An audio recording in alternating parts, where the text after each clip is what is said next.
On va maintenant, justement, en parlant de Legal Tech et de porteurs de projets dans la communauté des avocats, on va se tourner vers Corinne Ferrer, donc, qui travaille sur le projet Inc. Avocat. Donc, Corinne, bienvenue déjà sur la prise de parole.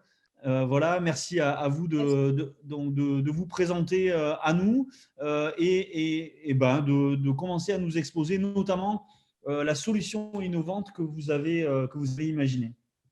Déjà, est-ce qu'on m'entend? Je me pose la Oui. question. Oui? Ah, super.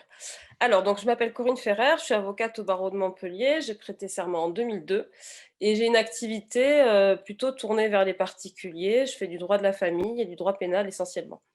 J'ai innové donc, avec une solution qui s'appelle Inc. Avocat, qui est une application de collecte de pièces des clients, parce qu'en fait, je me suis rendu compte que nous, avocats, on avait un matériel informatique assez performant et qu'on s'adressait à des gens, donc les particuliers, qui, eux, travaillent essentiellement avec leur smartphone. Donc, du coup, on est dans un processus qui n'est pas compatible et on se retrouve avec des gens qui nous envoient en divers mails des pièces qui sont en réalité des photos, des documents justificatifs dont on a besoin pour commencer leur dossier.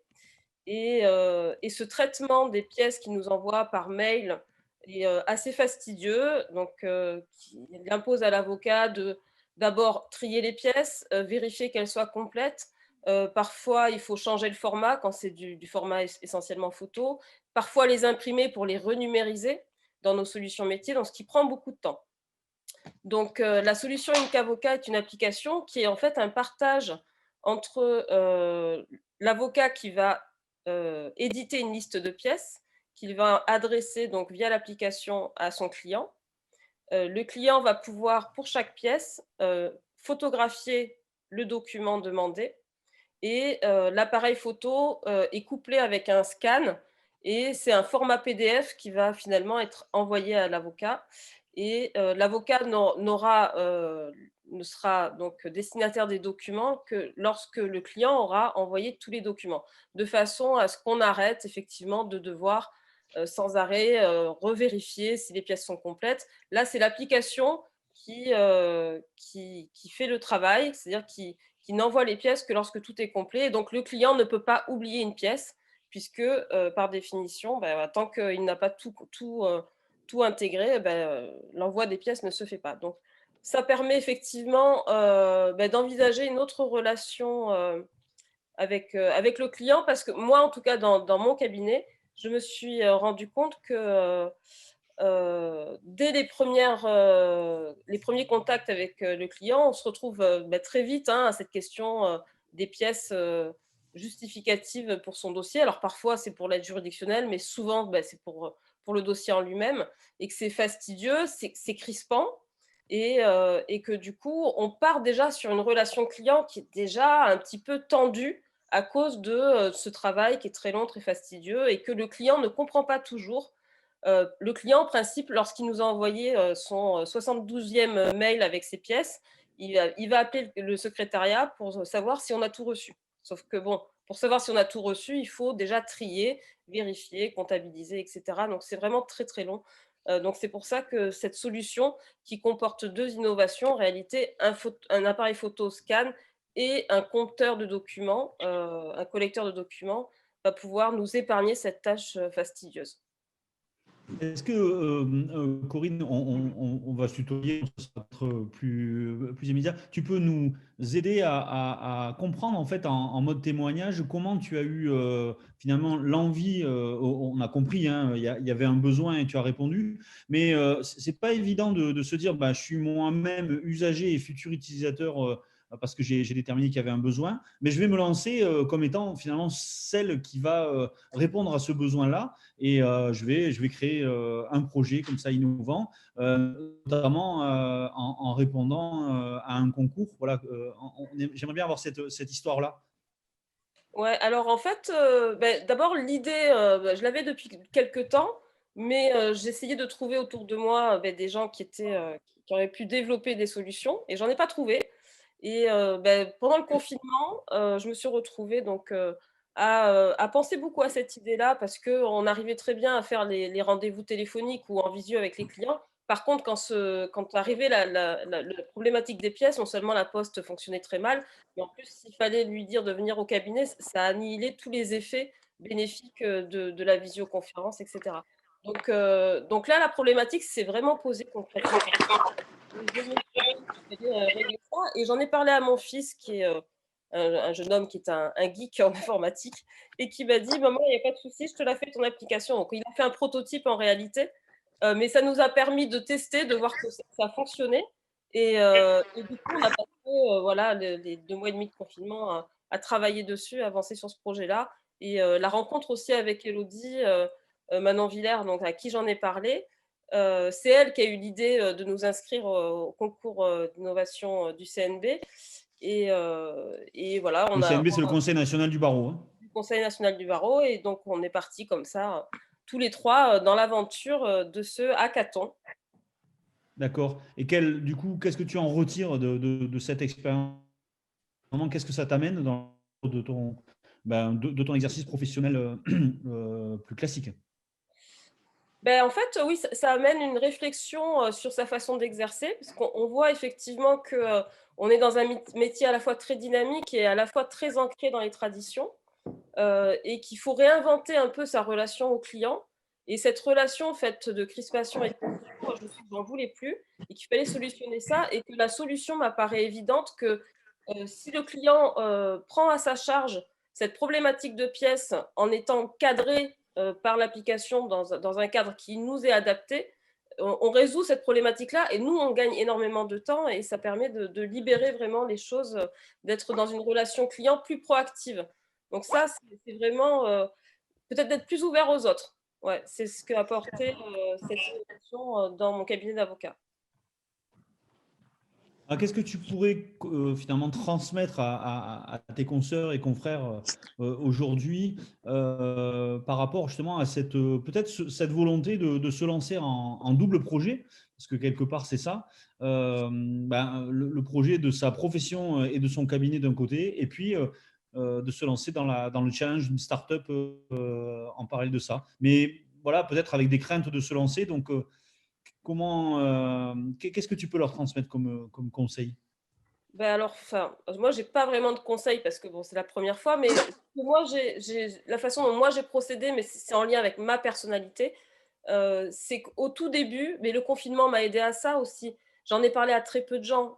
Bon, évidemment à mon fils, évidemment à Élodie puisqu'elle est intégrée dans le projet, mais après, j'avais pas envie, d'être découragée par des gens autour de moi, que ce soit dans la famille, les amis proches, ou parfois les confrères qui auraient pu avoir, des mots malheureux, sur l'idée, alors que j'étais convaincue qu'elle était bonne. Je pense qu'il y a un moment, il faut d'abord, penser beaucoup à l'idée, la développer un peu et ensuite pouvoir répondre, à ses détracteurs parce qu'il y en a toujours des détracteurs. Il y a toujours des gens qui viennent vous dire, «Ça c'est pas bien, ça c'est bien». Et du coup, il y a un moment dans l'innovation où on n'est pas prêt à recevoir les critiques et il ne faut pas se décourager.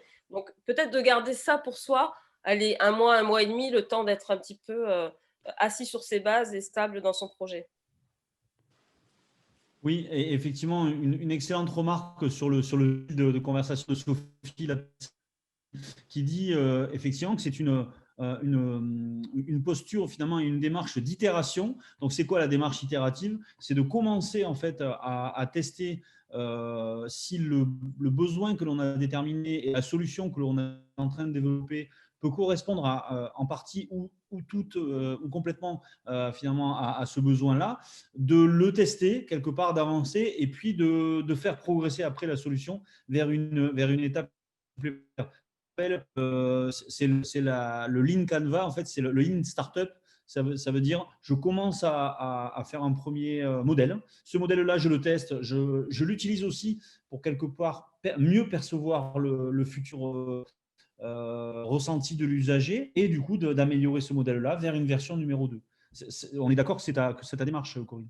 Oui, ça a été comme ça que ça s'est passé, le 1er projet, le prototype, a duré le temps du confinement et puis une fois le confinement levé, donc au mois de mai, on a commencé à se mettre, en équipe vraiment, surtout avec Elodie pour développer la société. Et puis, le hackathon nous a beaucoup aidé parce que ça donne un rythme, ça donne aussi des exercices Oui. d'idéation, comme tu disais tout à l'heure, des exercices voilà, de marketing auxquels on n'est pas du tout confronté dans notre exercice professionnel et voilà, qui permet de reprendre l'idée à la base et de la confronter à des idées existantes.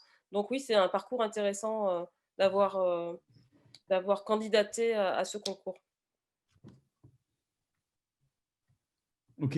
Le lien avec les incubateurs de barreaux pour aider dans cet écosystème-là en tant que porteur de projet, est-ce que tu peux nous en parler un petit peu voilà, le bénéfice, ce que tu en retires toi dans les relations d'interaction et l'intelligence collective dont on parlait en début de session. Alors pour moi, l'incubateur du barreau, je suis allée à son inauguration, il y a quelques années. Ça permet de savoir qu'autour de soi, il y a des choses qui se mettent en place, pour que le numérique, mais pas que le numérique, il y a aussi une modernisation de la profession qui intervient et savoir que ça existe, c'est déjà un premier pas dans l'innovation.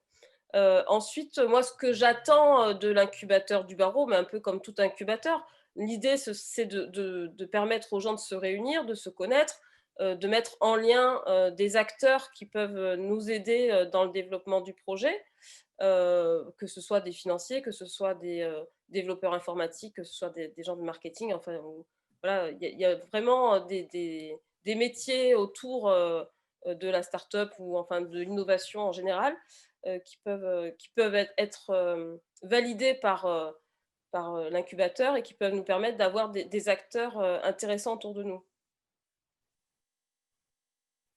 Ok. Y a-t-il peut-être comme l'intervention de Corinne est un peu plus longue que ce format-là. Non, non, tu as pas, non, non, au contraire, mais il nous reste encore 5-7 minutes sur ce thème-là. Est-ce que dans Moi, j'aurais la, une question, voilà, donc des je me questions, permets Mélanie. de prendre la parole. Corinne, bravo, je trouve que vraiment c'est super.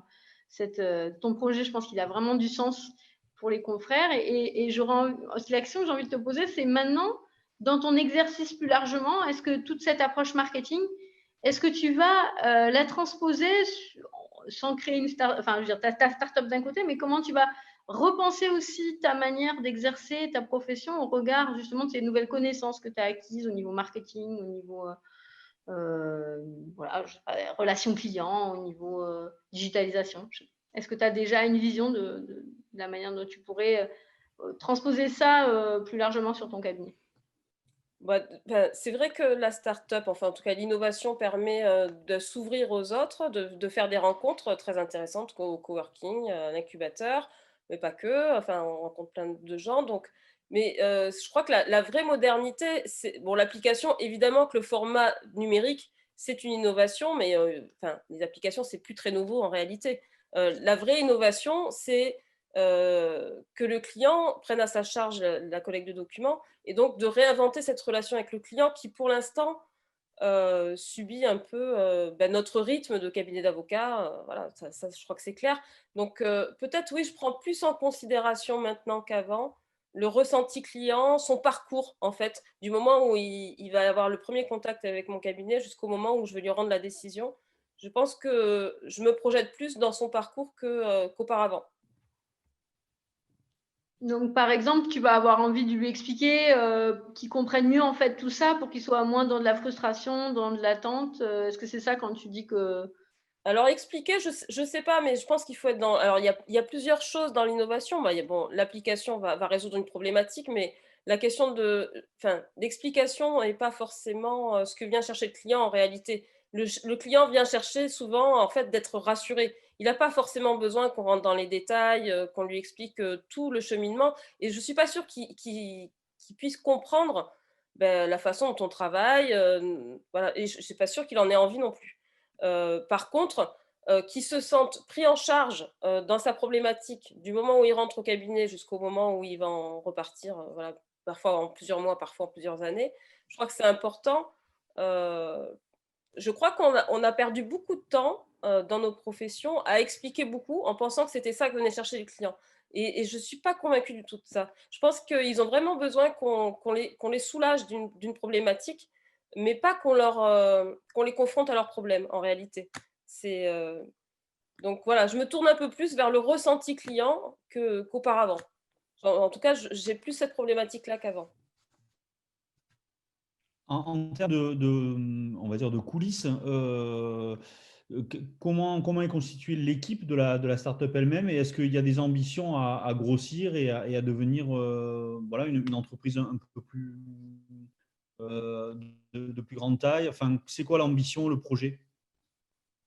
Le projet, déjà l'application est en cours de développement. Là, on la finalise. On est vraiment en train de peaufiner les derniers petits points pour que ce soit performant, fluide, agréable à, Utiliser. à utiliser, que ce soit pour le client, pour les cabinets d'avocats. Donc, on sera prêt probablement fin décembre, enfin, on espère. Donc, la start-up, c'est moi, Élodie Manon-Villers du coworking et mon fils Mathieu. Oui, on va développer le projet. D'abord, je vais l'utiliser au cabinet, je vais le faire tester à quelques confrères et puis ensuite, on verra qui ça intéresse. Mais je suppose que cette problématique n'étant résolue par aucun outil à ce jour, elle va être intéressée des confrères et on mettra donc l'application à louer sur l'Apple Store et puis sur Google Play de façon à ce qu'on puisse télécharger cette application et l'utiliser autant que possible. Ok. Est-ce que vous avez déjà défini un prix? Alors, on travaille sur les derniers coûts de revient, notamment des bandes passantes, des datas, enfin des choses un petit peu compliquées à expliquer là, mais on serait autour des 20 € par mois. Ok. Merci.